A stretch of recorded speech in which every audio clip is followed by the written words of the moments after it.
Hello दोस्तों, मैं कपिल पुरोहित आपका अपने YouTube channel POS power of science पर हार्दिक स्वागत करता हूं। दोस्तों, आज मैं आपके लिए लाया हूं बहुत ही शानदार वीडियो। हम आज बात करने वाले हैं इंडोक्राइन ग्लैंड्स की, यानी अंतःस्रावी ग्रंथि की। यहाँ से बहुत बार SSC CGL CHSL तथा अन्य कंपटीशन एग्जाम जैसे बायोलॉजी से नीट हो गया या 10th और 12th के एग्जाम में से बहुत सारे क्वेश्चन आते हैं। 10th का ये टॉपिक होता है, यहाँ से बहुत सारे क्वेश्चन पूछे जाते हैं। आज हम इनकी चर्चा एकदम विस्तार से करेंगे। जितनी भी अंतःस्रावी ग्रंथियां हैं, जितनी एंडोक्राइन ग्लैंड्स हैं, उनको मैं आपको विस्तार से बताऊंगा। देखो दोस्तों, सबसे पहले बात करते हैं, आपको डायग्राम के अंदर दिखाई दे रहा होगा, मैंने जितनी भी अंतःस्रावी ग्रंथियां हैं उनको यहाँ पर प्रस्तुत कर दिया है। सबसे पहले बात करते हैं मस्तिष्क के अंदर जो अंतःस्रावी ग्रंथियां हैं। ये नर या लड़की का डायग्राम है और ये लड़की का डायग्राम है। ज्यादा कोई अंतःस्रावी ग्रंथियों में नर और मादा में कोई अंतर नहीं होता, केवल जनन ग्रंथियों को छोड़कर। जनन ग्रंथियां दोनों में अलग अलग पाई जाती हैं। बात करते हैं दोस्तों सबसे पहले मस्तिष्क में पीनियल ग्रंथि की। जो पीनियल ग्लैंड होती है, आपने देखा होगा छोटा बच्चा होता है, इसमें सबसे अधिक सक्रिय होती है। छोटे बच्चे को जब आप लोरी सुनाते हो, जब माँ है वो लोरी सुनाती है, तो बच्चा आसानी से नींद ले पाता है। तो ये नींद लेने में सबसे सहायक होता है पीनियल ग्लैंड्स। ध्यान रखना दोस्तों, इसको बोलते हैं तीसरी आंख। जैसे शिव जी की तीसरी आंख दिखाई देती है, एकदम ये पाया जाता है यहाँ अपनी जो आंखें हैं, आंखों के बीच का जो स्थान है, सीधा यहाँ से मस्तिष्क में अगर छेद करे तो किससे जाकर टकराएगा? पीनियल ग्लैंड से, यानी पीनियल ग्रंथि से जाकर टकराता है। ध्यान रखना दोस्तों, ये जो ग्रंथि है सबसे छोटी अंतःस्रावी ग्रंथि है, सबसे छोटी अंतःस्रावी ग्रंथि है। इसके बाद बात करते हैं पीयूष ग्रंथि। दोस्तों, पीयूष पेल्विक ग्रंथि है, ये भी बहुत इंपॉर्टेंट है। पीयूष ग्रंथि मस्तिष्क के नीचे तल में पाई जाती है। जो मस्तिष्क होता है, मस्तिष्क के नीचे जो तल होता है उसमें पाई जाती है। ये भी बहुत इंपॉर्टेंट ग्रंथि है। इससे जो स्रावित हार्मोन है, जिसमें वृद्धि नियंत्रित की जाती है, कुछ है तो वो खली जैसे एकदम महाकाय हो जाते हैं और कुछ होते हैं व्यक्ति वो एकदम बोने रहते हैं। तो इसका कारण भी ये पीयूष ग्रंथि ही होती है। ध्यान रखना दोस्तों, लोरी वाली ग्रंथि कौन सी है? पीनियल ग्रंथि। हाँ, माँ बोलती है ना, मेरे लाल पीले सो जा बेटा सो जा, तो ये ग्रंथि वहीं पर काम करती है। ये छोटे बच्चों में सक्रिय है। दूसरी बात मैंने बताई आपको, पीयूष ग्रंथि जो वृद्धि को नियंत्रित करती है, और इसमें हम और भी हार्मोन वगैरह सब विस्तार से समझेंगे। इसके बाद में है हाइपोथैलेमस ग्रंथि। देखो, इसको बोला जाता है ग्रंथियों का दादा। यानी दादा कैसे? क्योंकि पीयूष ग्रंथि से स्रावित हार्मोन या पीयूष ग्रंथि है, जितनी भी अन्य ग्रंथियां हैं उनको नियंत्रित करती है।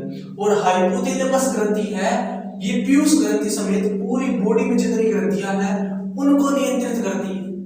तो बाप तो ये और दादा ये। ध्यान रखना, हाइपोथैलेमस ग्रंथि है, इसको भी मैं विस्तार से बताने वाला हूं। ये तीनों ग्रंथियां जो मस्तिष्क में होती है। इसके बाद बात करते हैं गले की। गले में ग्रंथि पाई जाती है, उसको बोलते हैं ऑटो ग्रंथि, थायराइड ग्रंथि। थायराइड ग्रंथि श्वास नली के ऊपर पाई जाती है। नीचे श्वास नली होती है, यहाँ पर पाई जाती है। कभी कभी आपने देखा होगा कि थायरोक्सिन हार्मोन की कमी से बहुत सारे लोगों का गला सूख जाता है, फिर डॉक्टर उनको बोलता है कि आयोडीन की गोलियां लो, आयोडीन लो। तो मैं आपको विस्तार से समझाने वाला हूँ। एक बार केवल डायग्राम से समझ लो कि ये कहाँ पर उपस्थित होती है। जो ऑटो ग्रंथि है, थायराइड ग्रंथि है, ये हमारे श्वास नली के ऊपर यानी कंठ के अंदर, यहाँ पर कंठ के स्थान पर उपस्थित होती है। फिर बात करते हैं पराऑटो ग्रंथि। थायराइड ग्रंथि को बोलते हैं ऑटो ग्रंथि, और पराथायराइड ग्रंथि इसको बोलते हैं पराऑटो ग्रंथि। इसको पराथायराइड ग्रंथि भी बोलते हैं। इससे पराथायरोक्सिन हार्मोन स्रावित होता है, इससे थायरोक्सिन और इससे पराथायरोक्सिन। थोड़ा सा बस नाम में अंतर है, परा लगा दो। अब ध्यान से समझो, ये भी जो ग्रंथि है वो 15 साल तक ही, ऐसे समझो कि ज्यादा ये काम नहीं करती। ये ग्रंथि भी जो श्वास नली है उसके आगे पीछे पाई जाती है, दोनों भागों में पाई जाती है। ठीक है, यहीं पर पाई जाती है थायराइड ग्रंथि के पास में। फिर बात करते हैं थाइमस ग्रंथि। दोस्तों, ये इंपॉर्टेंट ग्रंथि है, ये केवल 15 साल तक ही सक्रिय होती है, उसके बाद काम नहीं करती है। ये बस 15 साल तक के जो बच्चे होते हैं उन्हीं में ही काम करती है। ये पाई जाती है अपने वक्ष बोल सकते हैं छाती, यहाँ पर जस्ट यहाँ पर पाई जाती है दोस्तों ये थाइमस ग्रंथि। और इसी के कारण आप देखते हो छोटे बच्चे हैं जो मिट्टी वगैरह खा लेते हैं लेकिन उनकी कोई बीमारी वगैरह नहीं होती। कुछ बच्चे छोटे छोटे कीड़े मकोड़ों को भी खा लेते हैं, बचपन एकदम बहुत छोटे होते हैं उस समय वो कीड़े मकोड़ों भी खा लेते हैं शिशु अवस्था में, तो उनको कोई जल्दी से बीमारी नहीं होती। इसका कारण ये होता है थाइमस ग्रंथि से स्रावित हार्मोन को कंट्रोल करते हैं, हम चर्चा करेंगे अभी। इसके नीचे चलते हैं दोस्तों, फिर आती है एड्रिनल ग्रंथि यानी अधिवक्र ग्रंथि।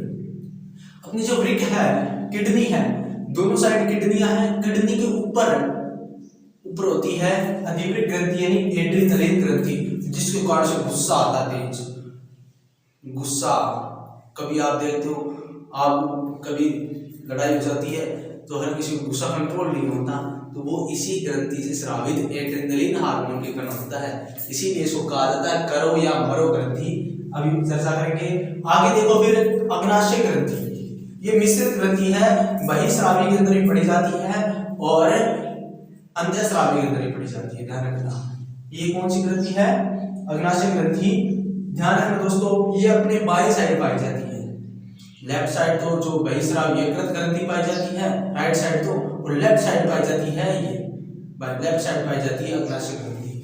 इसके बाद नर के अंदर होती है जनन ग्रंथियों में, ये जनन ग्रंथियां हैं, वर्षण होते हैं नर के अंदर तो एक जोड़ी मतलब 2 वर्षण, और अंडाशय 2 अंडाशय होते हैं मादा के अंदर, जिससे अंडाणु निकलते हैं, एस्ट्रोजन प्रोजेस्टेरोन ये हार्मोन निकलते हैं, और यहाँ से जो शुक्राणु निकलते हैं वर्षण से, और टेस्टोस्टेरोन हार्मोन निकलते हैं, जिससे दाढ़ी मूंछ वगैरह आते हैं। लड़कियों में जो ऋतुस्राव वगैरह, इन जो यौनांग में जो परिवर्तन होते हैं वो सभी इन्हीं हार्मोनों के कारण, इन्हीं ग्रंथियों से स्रावित हार्मोनों के कारण होते हैं। चलो अब प्रत्येक की चर्चा करेंगे विस्तार से।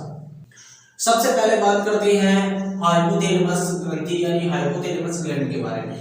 हाइपोथैलेमस ग्लैंड होती है वो ब्रेन के अंदर पाई जाती है, मस्तिष्क के अंदर पाई जाती है, सबसे पहले इंपॉर्टेंट। तो साथ साथ में जो बच्चे को नोट करते रहना, अच्छे से नोट्स बना लो, आपके बहुत काम में आने वाले हैं। या मैं जब साइड में होता हूँ तो उस समय स्क्रीनशॉट लेना फिर लिख लेना, लेकिन ध्यान से समझना प्रत्येक चीज को। हम जो एजुकेशन से जुड़े हुए नहीं हैं उनके लिए बहुत इंपॉर्टेंट है, बहुत मजेदार पॉइंट आने वाले हैं जो आप जिंदगी में पहली बार सुनोगे। तो आप पूरे वीडियो को ध्यान से सुनते रहना और ज्यादा से ज्यादा वीडियो को शेयर करो, जिससे मेरा भी सपोर्ट हो सके। अब देखो बात करते हैं सबसे पहले हाइपोथैलेमस ग्लैंड की, और ये ग्लैंड कहाँ पर होती है?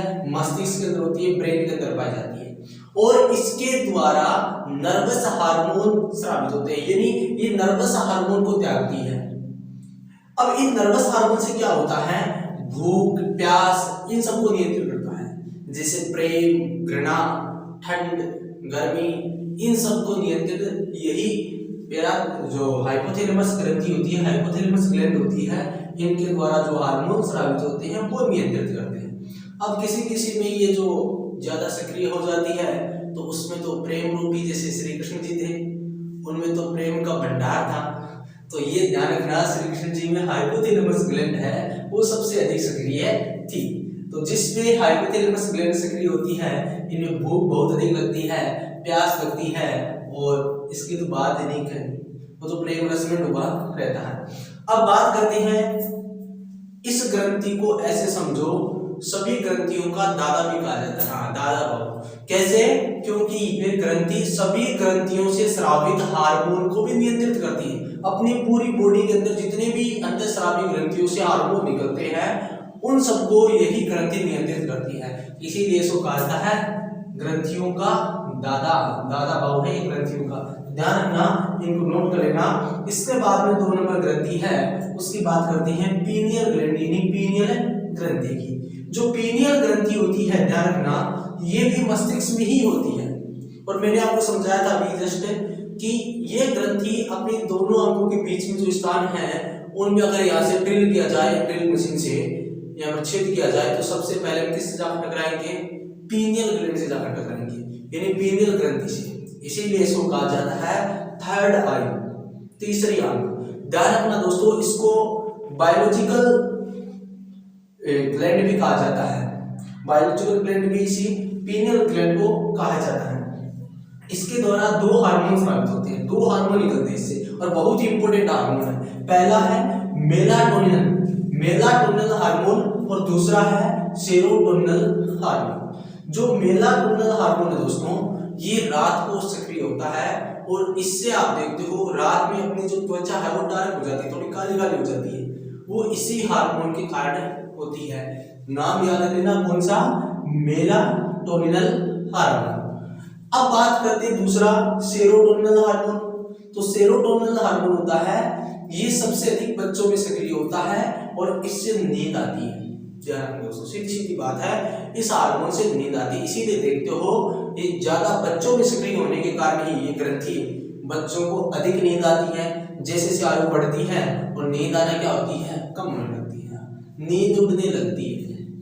टेंशन बढ़ती है आयु के साथ है तो नींद गायब है, नींद गायब है इसे पीनियल ग्लैंड के कारण। टेंशन से, तनाव से, पीनियल ग्लैंड से ये हार्मोन है वो कम स्रावित होता है। तो लाजिम बात है, जिससे हम फिर क्या करते हैं, डॉक्टर सेरोटोनिन देते हैं, सेरोटोनिन हार्मोन की गोलियां देते हैं जिससे क्या है, नींद आए। अब जिस व्यक्ति को नींद कम आती है, ध्यान से कभी देख लेना, उनकी गोलियों में नाम लिखा होगा सेरोटोनिन हार्मोन, यानी सेरोटोनिन हार्मोन से ही नींद आती है। और जैसे जैसे आयु बढ़ेगी, बुजुर्ग व्यक्ति हो जाएगा, दादा दादा को नींद बहुत कम आती है। ये हार्मोन, इसको थर्ड आई भी कहा जाता है, तीसरी आंख भी कहते हैं। आगे बढ़ते हैं, छोटे बच्चों में ज्यादा सक्रिय होती है, तो मैंने आपको आसानी समझा दी है। अब चलो आगे अन्य अंतःस्रावी ग्रंथियां की बात करते हैं। अब आगे बढ़ते हैं, अब आगे बात करते हैं पीयूष ग्रंथि यानी प्यूबिक ग्लैंड। पीयूष ग्रंथि होती है, ब्रेन के अंदर पाई जाती है। ब्रेन के जो तल होता है, जैसे ब्रेन है, ब्रेन के जो वाला तल है उसमें प्यूबिक ग्लैंड पाई जाती है, यानी पीयूष ग्रंथि पाई जाती है। इसका आकार होता है वो 0 या इसका जो भार होता है वो 0.6 ग्राम का होता है, यानी बहुत ही छोटी अंतःस्रावी ग्रंथि है। ध्यान रखना दोस्तों, इससे भी छोटी अंतःस्रावी ग्रंथि होती है, वो सबसे छोटी अंतःस्रावी ग्रंथि, सबसे छोटी वाली कौन सी है, मैंने अभी आपको बताया था, पीनियल ग्लैंड, पीनियल ग्रंथि। ध्यान रखना दोस्तों, पीनियल ग्लैंड है वो इससे भी छोटी होती है, जिसको कहा जाता है सबसे छोटी अंतःस्रावी ग्रंथि। लेकिन मान लो पेपर के अंदर, एग्जाम के अंदर, ऑप्शन के अंदर पीनियल ग्लैंड ना दिया हो और प्यूबिक ग्लैंड दिया हो, यानी पीयूष ग्रंथि दिया हो, तब आपको पीयूष ग्रंथि करके आना, क्योंकि इसका भार भी 0.6 ग्राम ही होता है। दूसरी बात, ये पूरी बॉडी को नियंत्रित करता है, अपनी पूरी बॉडी है उसको नियंत्रित पीयूष ग्रंथि ही करती है, इसीलिए इसे कहा जाता है मास्टर ग्रंथि। दोस्तों ध्यान रखना, इसको मास्टर ग्रंथि भी कहा जाता है क्योंकि ये पूरी बॉडी को नियंत्रित करती है। और इस ग्रंथि को भी नियंत्रित करने वाली एक ग्रंथि होती है जिसको कहा जाता है हाइपोथैलेमस ग्रंथि। मैंने अभी कहा था ग्रंथियों का दादा, ये है ग्रंथियों का बाप। ये तो सभी ग्रंथियों ने पूरी बॉडी को नियंत्रित करती है और इसको भी नियंत्रित करने वाली है हाइपोथैलेमस।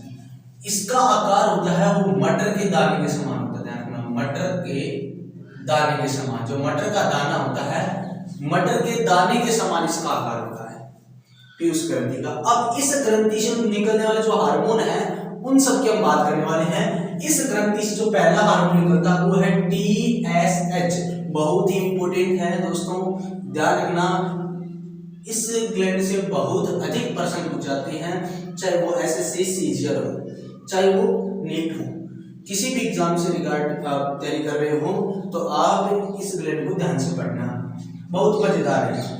TSH यानी थायराइड स्टिमुलेटेड हार्मोन।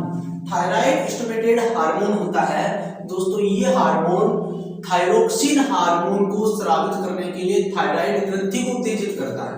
मैं अभी आपको आगे समझाऊंगा कि एक गले के अंदर अपनी ग्रंथि होती है थायराइड ग्रंथि। वैसे मैं बता चुका आपको डायग्राम में पहले वीडियो के अंदर।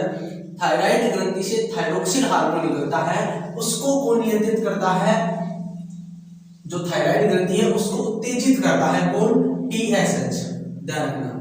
फिर है STH, STH स्मेटोट्रोपिक हार्मोन, जो स्मेटोट्रोपिक हार्मोन था दोस्तों, वो ध्यान रखना वृद्धि को नियंत्रित करता है। इसकी अगर अधिकार मात्रा हो जाए यानी अधिक मात्रा में स्रावित हो जाए तो इससे व्यक्ति महाकाय हो जाता है। जैसे ग्रेट खली, अंडरटेकर, उनका आकार बहुत विशाल है, या इससे भी विशाल व्यक्ति होते हैं। आपने देखा होगा कि एक व्यक्ति है जिसकी हाइट 7 फीट से भी अधिक है, हाँ, तो वो महाकाय किसी कारण उनमें एसटीएस जो वृद्धि हार्मोन है उसकी अधिक मात्रा स्रावित होती है पीयूष ग्रंथि से। या कुछ ऐसे होते हैं जिनमें ये हार्मोन बहुत ही कम स्रावित होता है, बहुत कम उसकी बॉडी के अंदर पीयूष ग्रंथि है, पीयूष ग्लैंड है, वो स्रावित करती है, जिसके कारण क्या होता है, व्यक्ति बौना रह जाता है, उसका आकार छोटा रह जाता है। तो आप देखते हो, ये तो देखो प्रकृति की देन है दोस्तों, किसी का आकार बहुत महाकाय, किसी का आकार बौना, ये होता है किसी कारण है, ध्यान रखना पीयूष ग्रंथि के कारण होता है। पीयूष ग्रंथि से जो हार्मोन स्रावित होता है एसटीएच यानी स्टेमेटोट्रोपिक हार्मोन। अगला बात करती हैं एलटीएच यानी लैक्टोजेनिक हार्मोन। लैक्टो जनरेट करता है, जो लैक्टो का मतलब दूध, ऐसे समझो आप। लैक्टोजेनिक हार्मोन यानी जो दूध का निर्माण करने में सहायक होता है। जो गाय भैंस पालतू पशु है जिनके अंदर दूध बनता है, उन दूध के निर्माण में भी कौन सा हार्मोन सहायक होता है, लैक्टोजेनिक हार्मोन। इसको बोलते हैं प्रोलैक्टिन हार्मोन। ध्यान रखना दोस्तों, इसको प्रोलैक्टिन हार्मोन इसी हार्मोन को कहा जाता है क्योंकि ये क्या करता है, दूध का निर्माण करता है। फिर है ऑक्सीटोसिन, ये बहुत इंपोर्टेंट दोस्तों। ऑक्सीटोसिन हार्मोन है, ये जो गाय भैंस के थन होते हैं उनसे दूध को निकालने में, या ऐसे बोल सकते हैं कि दूध के स्राव में सहायक होते हैं। दूध आसानी से उनकी बॉडी से जो थन है उनसे बाहर निकल जाए, उसमें सहायक होते हैं। और बहुत सारे लोग हैं, इसका बहुत ही हम बोल सकते हैं कि गवर्नमेंट ने तो ऑक्सीटोसिन के इंजेक्शन वगैरह देने बंद कर दिए हैं, लेकिन इसका दुरुपयोग बहुत अधिक किया जा रहा है। क्योंकि दोस्तों हम हमेशा प्रकृति के साथ मनुष्य खिलवाड़ करता जाता है और उसका रिजल्ट भी उसको मिलता है। जैसे चाहे कोरोना हो या अन्य जो बीमारियां हैं उनके रूप में वापस उसको भुगतना पड़ता है। चाहे कुछ भी रिजल्टेड हो हमें भुगतना ही पड़ेगा। इसका कारण यही है क्योंकि बहुत सारे लोग होते हैं जो अधिक दूध के लालच में कि गाय अधिक दूध दे, तो वो क्या करती हैं, प्रोलैक्टिन हार्मोन के इंजेक्शन देते हैं, या वो चाहते हैं कि नहीं जो दूध है वो बछड़ा ना पी पाए, क्योंकि गाय या भैंस होती है वो बछड़े के लिए दूध बचा कर रखती है, वो अधिक दूध निकालने के लिए ऑक्सीटोसिन के इंजेक्शन का भी यूज करते हैं। इसके बाद में है वैसोप्रेसिन हार्मोन। वैसोप्रेसिन हार्मोन जो पेशाब की सांद्रता को यानी पेशाब को गाढ़ा करना या उसको तरल बनाना, उसमें ये सहायक होता है वैसोप्रेसिन हार्मोन। तो अभी हमने जो पीयूष ग्रंथि है, प्यूबिक ग्लैंड है, उसके बारे में पूरा अध्ययन कर लिया। चलो अब आगे बढ़ते हैं। अब बात करते हैं दोस्तों थायराइड ग्रंथि की। थायराइड ग्लैंड जो जिसको कहा जाता है आउटो ग्रंथि, जो अपने कंठ में उपस्थित होती है श्वास नली के ऊपर। मैंने सबसे पहले जब वीडियो स्टार्ट करवाया था तब डायग्राम में समझाया भी था। ध्यान रखना दोस्तों, जो थायराइड ग्रंथि है ये मानव शरीर की सबसे बड़ी अंतःस्रावी ग्रंथि है। मैं आपको वापस रिपीट कराता हूँ, ये सबसे बड़ी अंतःस्रावी ग्रंथि है और सबसे छोटी अंतःस्रावी ग्रंथि पीनियल ग्रंथि होती है।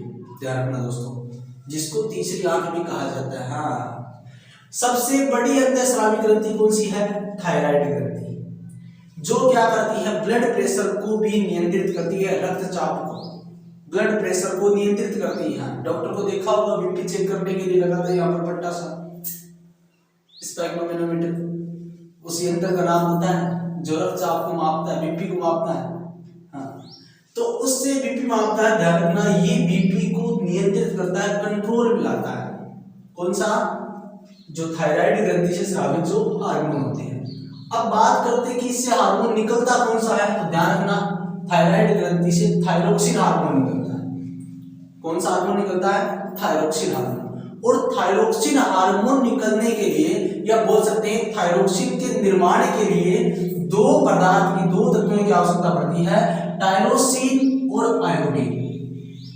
ध्यान रखना दोस्तों, आयोडीन और टायरोसिन इसीलिए कहते हैं आयोडीन युक्त नमक खाना चाहिए।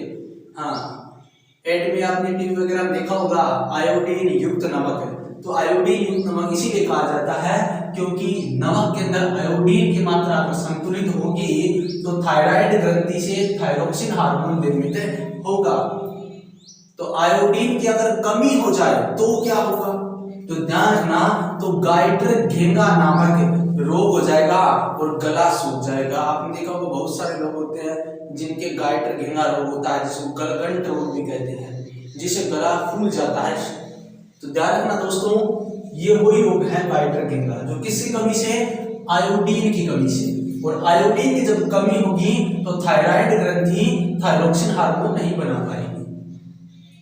अब बात करते हैं कि और कौन कौन से रोग होते हैं। तो ध्यान रखना, क्रिटिनिज्म यानी कहने का मतलब क्रिटिसाइज से आप समझ सकते हो इसको। क्रिटिनिज्म का मतलब इसमें क्या होता है कि जो छोटे बच्चे होते हैं उनमें अधिक वृद्धि नहीं हो पाती। हमें देखने में लगता है कि छोटा बच्चा वो उससे सही से वृद्धि नहीं हो रही है। अब गांव में लोग क्या बोलते रहते हैं, हाँ सही से उसको खाना नहीं देती हैं, खाना देने की वो बात नहीं है। रोग होते उनके कारण ही सही से वृद्धि नहीं हो पाती, कुछ न कुछ कमियां होती है, कमियों के कारण पोषक तत्वों की अगर कमियां होगी तो बॉडी सही से निर्मित नहीं हो पाएगी। तो ध्यान रखना दोस्तों, इसकी कमी से ये भी रोग हो सकता है। फिर है माइक्सोसिटम यानी माइक्सोट्रिमो, जिसके कारण से मोटापा अधिक होता है। खास रूप से ये रोग महिलाओं में अधिक होता है, महिलाओं में मोटापा बहुत अधिक बढ़ जाता है। तो ये थायराइड ग्रंथि से जो स्रावित हार्मोन है उनकी कमी से होने वाले रोग हैं। आशा करता हूं आप इतना समझ गए होंगे।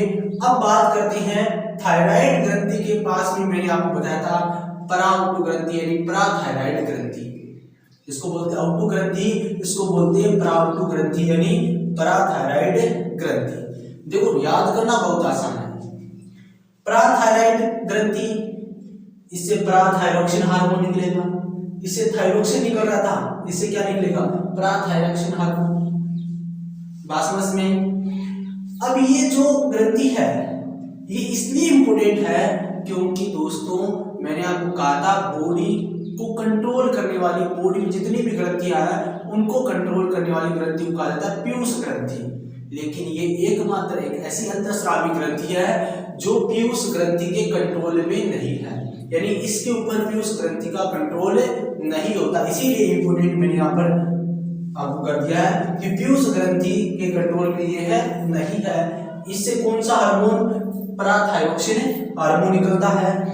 अब ये जो पराथायरोक्सिन हार्मोन ये किससे बनता है, कहने का मतलब इसमें किसकी मात्रा होती है, तो कैल्शियम और फास्फोरस की। यहाँ से पेपर एसएससी सीजीएल के अंदर प्रश्न आया हुआ है कि पराथायरोक्सिन हार्मोन के निर्माण में कौन से तत्व है जो सहायक होते हैं। तो ध्यान रखना दोस्तों, कैल्शियम प्लस फास्फोरस ये दो तत्व है जो दोनों में, दो तत्व जो पराथायरोक्सिन बनाने में सहायक होते हैं।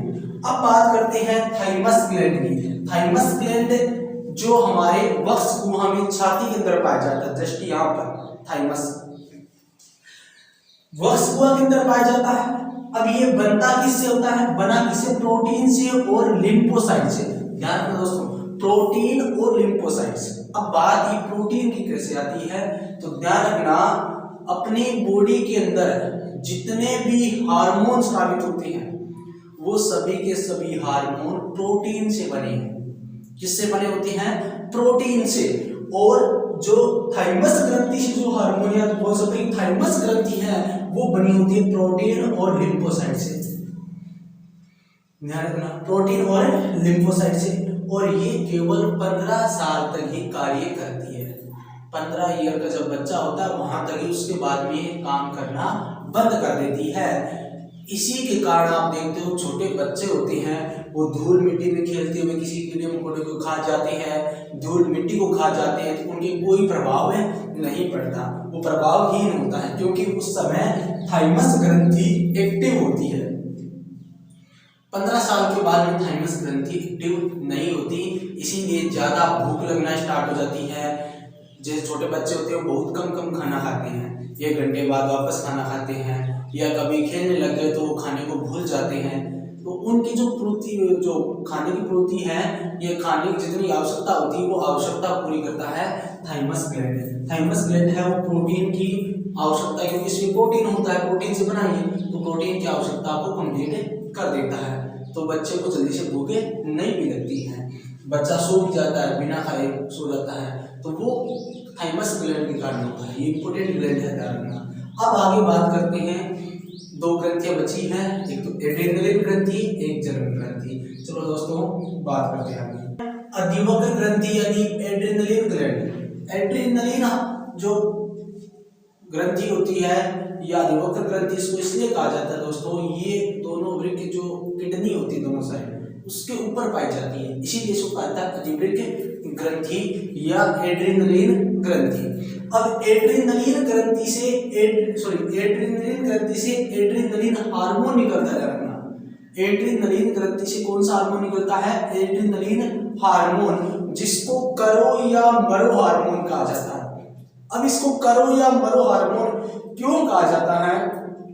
क्योंकि ये हार्मोन दोस्तों जब कभी भी हम आपातकालीन स्थिति में होते हैं, जैसे हमें बहुत अधिक भय लग रहा है या आपको कई बार क्या होता है बहुत अधिक गुस्सा आता है, आप एकदम गुस्से से तन जाते हो, नहीं मारूंगा इसको, ये करूंगा, तो उस समय ध्यान रखना ये आप नहीं कर रहे, ये आपकी अंदर जो एड्रेनलिन ग्लैंड है, एड्रेनलिन जो ग्रंथि है उससे स्रावित एड्रेनलिन हार्मोन से हो रहा है। जिसके अंदर एड्रेनलिन हार्मोन ज्यादा स्रावित होता है वो अधिक गुस्सावान होता है, अधिक गुस्सा करता है, उसको हर बात पर छोटी छोटी बातों पर गुस्सा आता है, तो वो उस व्यक्ति की गलती नहीं है, गलती किसकी है? एड्रेनलिन हार्मोन की।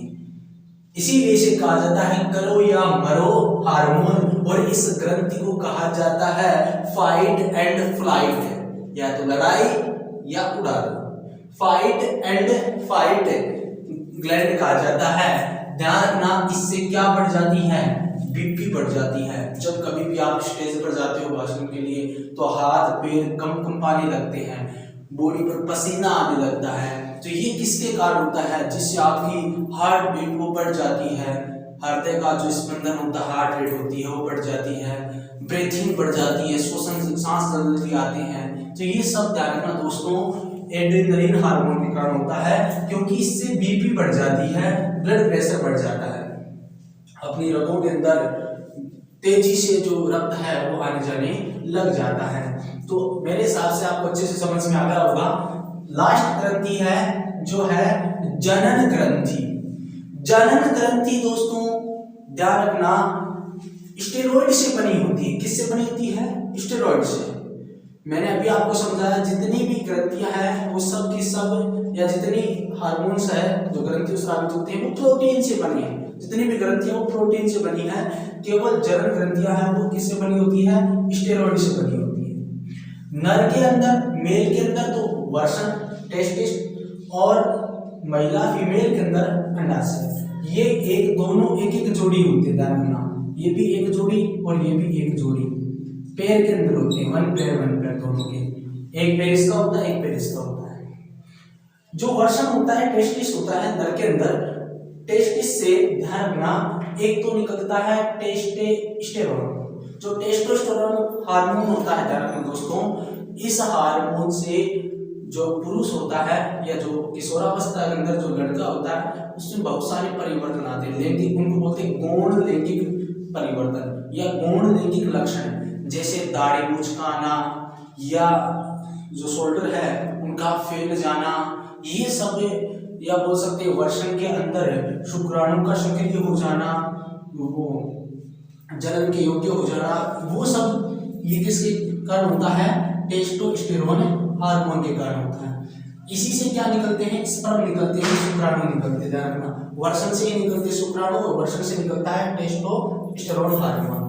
अब बात करते हैं फीमेल एंड महिला की। महिला में जो ओवरी है, एक जोड़ी एक पैर ओवरी होती है, ओवरी से एस्ट्रोजन, प्रोजेस्टेरोन और रिलैक्सिन हार्मोन निकलते हैं। ध्यान रखना, यही से निकलते हैं अंडाणु, और ये जो हार्मोन वगैरह है ये किशोरावस्था में निकलता है यौनांग के अंदर, ऋतुस्राव जब स्टार्ट होता है। ऐसे देखो, जो एस्ट्रोजन हार्मोन है ये तो किशोरावस्था के अंदर जितने परिवर्तन आते हैं, जो लड़का लड़की भेद करते हैं, वो परिवर्तन इस एस्ट्रोजन हार्मोन के कारण होते हैं। प्रोजेस्टेरोन हार्मोन है, ये क्या करता है, जब गर्भवती महिला होती है उसमें पेट जो बच्चा होता है उस बच्चे की रक्षा करने के लिए प्रोजेस्टेरोन, प्रोटेक्शन करने के लिए ऐसे बोल सकते हैं, रक्षा करने के लिए काम आता है प्रोजेस्टेरोन हार्मोन। फिर बात आती है रिलैक्सिन हार्मोन। रिलैक्सिन हार्मोन जो नॉर्मल डिलीवरी होती है उसके लिए सहायक होता है। अगर रिलैक्सिन हार्मोन से साबित हो रहा है तो बच्चे की नॉर्मल डिलीवरी हो जाती है। अब कई बार क्या होता है, डॉक्टर अपनी कमाई के लिए, दोस्तों आज का जमाना बहुत खराब है, वर्तमान टाइम ना बहुत खराब है, वो अपनी कमाई के लिए क्या करते हैं, ये रिलैक्सिन हार्मोन को कम करने के लिए कुछ महिलाओं को गोलियां देती है, जिससे क्या होता है, रिलैक्सिन हार्मोन कम हो जाता है, तो इससे नॉर्मल डिलीवरी नहीं होती, फिर ऑपरेशन किया जाता है, डॉक्टर की तो कमाई है। इसीलिए ध्यान रखना, ये जो जनन हार्मोन है मैंने आपको एकदम आसानी से समझा दिए। आशा करता हूँ ये आपको जितनी भी अंतःस्रावी ग्रंथियां हैं वो बहुत ही अच्छे से समझ में आई होगी। और मैं अभी बहिःस्रावी ग्रंथि और जो अपनी मिश्रित ग्रंथि है, अग्नाशय ग्रंथि, जो अंतःस्रावी और बहिःस्रावी दोनों को काम करती है, उसकी भी चर्चा करेंगे, अलग अलग वीडियो डाल दूंगा पूरे एकदम ग्रंथियों के बारे में।